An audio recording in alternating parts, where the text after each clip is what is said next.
Amnesty international کی سالانہ report کے مطابق مصر، فلپائن، وینزویلا، چین، روس اور امریکہ میں لاکھوں افراد کے حقوق کو دبایا گیا۔ انہوں نے کھلم کھلا انسانی حقوق کی خلاف ورزیاں کی یا پھر دوسروں سے ایسا کرنے کو کہا۔ فلپائن کے صدر ڈوٹرٹے نے تو لوگوں کو شہ دی کہ وہ ایسے افراد کو قتل کریں جن کے بارے میں منشیات میں ملوث ہونے کا شبہ ہے۔ رپورٹ میں صدر ٹرمپ کی امیگریشن پالیسی کو بھی تنقید کا نشانہ بنایا گیا ہے اور آزادی صحافت اور حقوق نسواں کے حوالے سے بھی ان کا ریکارڈ خراب دکھایا گیا ہے۔ وی او اے نے وائٹ ہاؤس اور اسٹیٹ ڈپارٹمنٹ سے اس حوالے سے تبصرے کی درخواست کی، لیکن فی الحال ان کی جانب سے کوئی رد عمل سامنے نہیں آیا۔ سب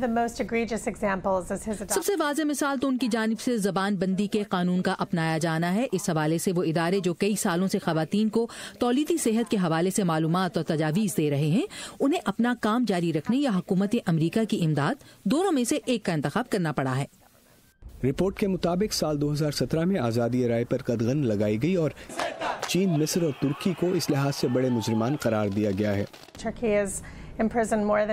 ترکی نے پچھلے کچھ سالوں میں 50,000 سے زائد افراد کو جیل میں ڈالا ہے اور اس میں ایمنسٹی ترکی کے چیئرپرسن اور ڈائریکٹر شامل ہیں، اور یہ ایسے شخص کی حکومت کر رہی ہے جسے ایک دفعہ ایمنسٹی کی طرف سے زمین کا قیدی قرار دیا گیا تھا، اور اب اسی نے مڑ کر ہمارے حقوق انسانی کے لیڈرز کو گرفتار کر لیا ہے، اور یہی صورتحال ہم مصر اور چین میں بھی دیکھ رہے ہیں۔